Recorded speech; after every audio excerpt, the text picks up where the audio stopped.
नमस्कार मित्रांनो, मी अमोल जाधव. शिक्षण हक्क कायद्याअंतर्गत म्हणजेच right to education act RTE मध्ये लहान मुलांना खाजगी शाळांमध्ये मोफत शिक्षण दिले जाते. यामध्ये नर्सरी, ज्युनियर, सीनियर KG आणि पहिलीसाठी कोणतीही फी भरावी लागत नाही. पुढील वर्षासाठीचीच म्हणजेच 2026-27 साठीची प्रवेश प्रक्रिया लवकरच सुरू होईल. कधी सुरू होईल तर आपण मागच्या वर्षीच्या रेकॉर्डनुसार बघायला गेलं तर RTE प्रवेशासाठीचे ऑनलाईन अर्ज जे आहे ते जानेवारी महिन्यामध्ये सुरू झाले होते. 14 जानेवारीपासून ते 27 जानेवारीपर्यंत ऑनलाईन फॉर्म भरण्यासाठीची मुदत ठेवण्यात आलेली होती. आता आपण यावर्षी असे देखील गृहीत धरूया की जानेवारी किंवा फेब्रुवारीमध्ये RTEचे ऑनलाईन फॉर्म जे आहेत ते सुटतील. त्यानंतर यासाठी पात्रता आणि वयाची अट आपण बघूया. तर जर तुम्ही प्ले ग्रुप किंवा नर्सरीसाठी फॉर्म भरणार असाल तर तुमच्या मुलाचे किमान वय 3 वर्ष पूर्ण असणं गरजेचं आहे. आणि जर तुम्ही ज्युनियर KGसाठी फॉर्म भरणार असाल तर तुमच्या मुलाचे वय 4 वर्ष पूर्ण असणं गरजेचं आहे.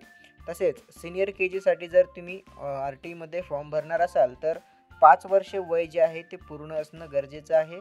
तसेच इयत्ता पहिलीसाठी जर तुमच्या मुलासाठी फॉर्म भरायचा आहे तर किमान 6 वर्ष पूर्ण असणे आवश्यक आहे. आता यासाठी आवश्यक कागदपत्रे कोणकोणती लागतात ते देखील आपण पाहूया. तर सगळ्यात पहिला पुरावा म्हणजेच निवासी पुरावा, म्हणजेच त्याला आपण ॲड्रेस प्रूफ देखील म्हणतो.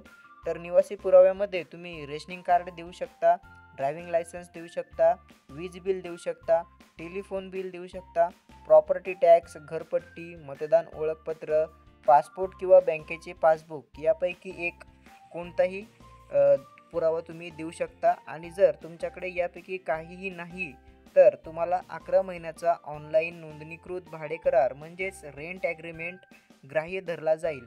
पण एक महत्त्वाची गोष्ट इथे लक्षात ठेवायची आहे, निवासी पुरावामध्ये वरील सर्व जे डॉक्युमेंट आहेत ते जर तुमच्या स्वतःच्या मालकी हक्काचे घर असेल तर तुम्ही वरीलपैकी कोणतेही एक डॉक्युमेंट तिथे देऊ शकता. अन्यथा जर तुम्ही भाडेकरू असाल, भाडेतत्वावर राहत असाल तर तुम्हाला रेंट ॲग्रीमेंट हा एकच पर्याय आहे. तुम्हाला रेंट ॲग्रीमेंट त्या ठिकाणचं बनवून घ्यावं लागणार आहे. त्यानंतर पुढचं डॉक्युमेंट येतं ते म्हणजेच जन्माचा दाखला. जन्माचा दाखला हा तुम्हाला ग्रामपंचायत किंवा महानगरपालिका किंवा नगरपालिका यांचा दाखला जो आहे तो इथे जन्म प्रमाणपत्र ग्राह्य धरण्यात येणार आहे. त्यानंतर येतं पुढचं डॉक्युमेंट म्हणजे जातीचा दाखला. सामाजिक वंचित घटकांमधील पालकांसाठी महाराष्ट्रातील जातीचा दाखला आवश्यक आहे. हा दाखला मुलाचा किंवा वडिलांचा चालेल. त्यानंतर पुढचं डॉक्युमेंट येतं तो म्हणजे उत्पन्नाचा दाखला. आता खुल्या प्रवर्गातील म्हणजेच ओपन कॅटेगरी आणि आर्थिकदृष्ट्या दुर्बल घटकांसाठी वार्षिक उत्पन्न 1 लाखापेक्षा कमी असलेला 2024-25 किंवा 2025-26 या वर्षाचा तहसीलदार कार्यालयाचा दाखला आवश्यक आहे. SC-ST प्रवर्गासाठी उत्पन्नाचा दाखला लागणार नाही, परंतु त्यांना कास्ट सर्टिफिकेट म्हणजे जातीचा दाखला हा लागणार आहे. पगाराचा दाखला हा तुम्ही सॅलरी स्लिप किंवा कंपनी मालकाचा दाखला देखील इथे देऊ शकता, तो देखील ग्राह्य धरला जाणार आहे. आता त्यानंतरचं पुढचं डॉक्युमेंट आहे, जर एखादं मूल अपंग असेल तर अपंगत्व प्रमाणपत्र तुम्हाला इथे द्यावं लागेल. जर मूल अपंग असेल तर किमान 40% अपंगत्वाचे प्रमाणपत्र आवश्यक राहणार आहे. महत्त्वाचे मुद्दे लक्षात ठेवा.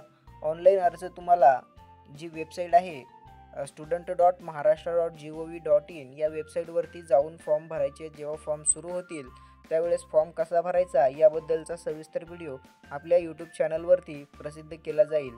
त्यासाठी तुम्हाला आपले यूट्यूब चॅनल आतापर्यंत सबस्क्राईब केले नसेल तर सबस्क्राईब करून ठेवायचे आहे आणि नोटिफिकेशन बेल ऑन करून ठेवायची आहे, जेणेकरून RTE संदर्भात जी काही अपडेट येईल ती सगळ्यात पहिल्यांदा तुमच्यापर्यंत पोहोचेल. तर पुढचा पॉईंट आपण बघूया. पालक इथे जे आहे ते 10 शाळांची निवड करू शकतात ऑनलाईन फॉर्म भरताना. त्यानंतर घरापासून शाळेपर्यंतचे अंतर गुगल मॅपद्वारे निश्चित करावे लागते. म्हणजेच जी काही शाळा आहे आणि तुमचं घर आहे यामधील रोडनी जे अंतर दाखवलं जातं ते इथे गृहीत धरत नाहीत, तर गुगल मॅपने हवाई अंतर जे असतं एअर डिस्टन्स अंतर तर ते इथे मोजलं जातं आणि ते इथे ग्राह्य धरलं जातं.